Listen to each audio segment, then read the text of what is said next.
a film that's gaining a lot of word at the moment, that we went into on the basis of its reputation, is Longlegs.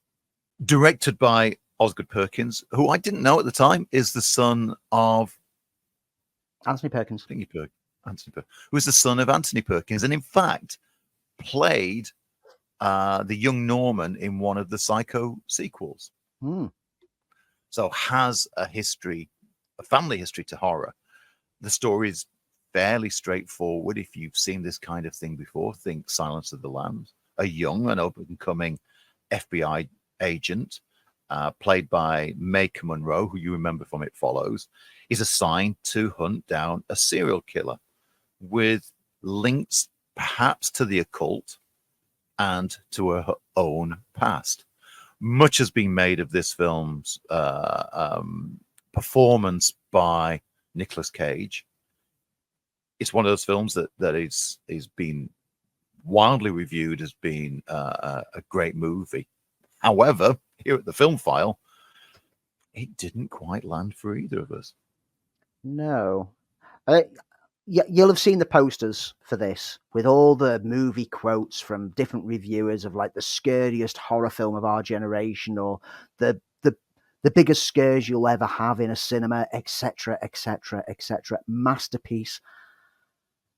And it was far from that. I did not get any terror, chills, or scares through this whole film. There was nothing in there that actually worked its way into my mind to get me unnerved, at least.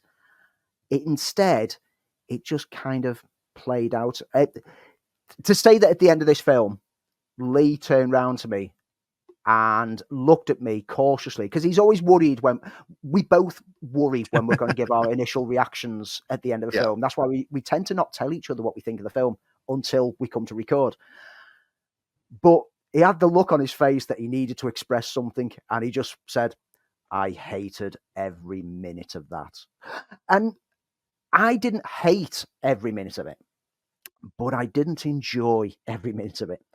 The opening scene started good, because the opening scene, the pre-credits, it's like Polaroid lensing kind of setup, as we're seeing like it's off shot. Like it's the Longlegs character played by Nicolas Cage, but we don't see his face. It's a very weird, distorted perspective. And then he just drops down into the frame to reveal himself just as it clips to opening credits, which the opening credits, well done. It expands that Polaroid shot out as the credits are coming up, and little images of like horrific images that you can't quite work out. And I thought, okay, this has got a good style to it. This could work. But then it became very clear after 5 minutes that style was all that it had, because there's little to no story here. And the story that is there is handled so awfully that it's only the glossiness of the way it's shot, the framing, and the techniques used creatively that just about lift it up to a 2-star rating for me. The biggest mistake they make in this film is Nicolas Cage. Playing Nicolas Cage, playing Demented, that we've seen before. And he's getting a lot of plaudits for his role of Longlegs, who's this kind of glam rock obsessed. There's lots of references to T-Rex, which I did enjoy. Oddity of a man who is implicated in a series of mass murders that have spanned decades. He's hidden behind an almost Joker-esque amount of prosthetics, but yet it's a Nicolas Cage performance that we've seen before, and I don't quite understand the plaudits for this performance, because it was very Cage, being maniacal, which we've seen Cage being maniacal in Renfield, for instance. Yeah, the problem here is that when you don't see much of Cage's character, like in that opening section, there's small little glances where you don't see him, but he's present. It's kind of, okay, this is kind of like a bit terrifying. But it's as soon as you see the full makeup, and particularly once he's in the car and he starts yelling out, "Mommy!" it's just like, this is just Nicolas Cage.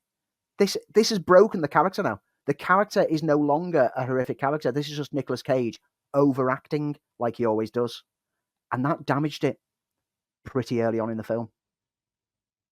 I reassessed again that I don't think I hate it. What I wasn't was I was never connected to this film. Stylistically, even though the film is set in the 80s and 90s, it's set against Bill Clinton being president of the US. It feels as though it's set in the 70s due to the kind of color schemes at work. I think the style of the film it's everything slightly off, and therefore has an unsettling nature to it. There are elements within the script which weren't fully played out. The fact that Lee Harker, the FBI agent, it's suggested that she is highly intuitive, which could be read in terms that she's got psychic abilities, but it's never pushed any further and feels like it doesn't go anywhere when it could be the crux of the film. There are some setups in it which clearly play out right from the get-go, where you know where it's going to go. I don't even mind the fact that it's left ambiguous, but it feels empty. As a character says, once they find something within a doll's head, that object is empty. And that's how I felt, that this was an empty film that doesn't really go anywhere. And the third act is somewhat of a letdown. It promises so much, but for me delivered so little. I do want to point out that one of the film's assets is Monroe, who, as I said before, starred in It Follows and Watcher. And I think she's kind of has that quality to that kind of a film, that, like Mia Goth, for instance. Yeah. I think she brings an excellent performance, and she's the character that she plays is antisocial. You suggested that she might be on the spectrum, perhaps, but some of the themes within the film are just a little bit murky, and left me feeling kind of so what about it. Yeah. I found it highly predictable. Within the first 10-15 minutes, I pretty much worked out every beat of the story that was going to come, and there was nothing that surprised me from that. I was just simply sat there waiting it all out. Visually, looks great. The sound mix is amazing. Yes. It's a really good sound mix on this. It's just all wasted on a film that doesn't really do anything. It's a shame. I described it to you as it felt like someone came up with the idea of making an episode of The X-Files, but directed by David Lynch. And yeah, I think that's absolutely spot on. I think it's a film that wants to be profound as a terrifying horror movie, but yet, for me, I couldn't resonate with it. No. But hey, horror is subjective. What frightens one person doesn't necessarily frighten another. And, we're just two people who are within the minority. When you look around online at how well this is being received, we're in the minority. So we still urge you, if you're still interested to see it, go and see it for yourself, make your own mind up. But over at the FilmFile, this was not our horror bag.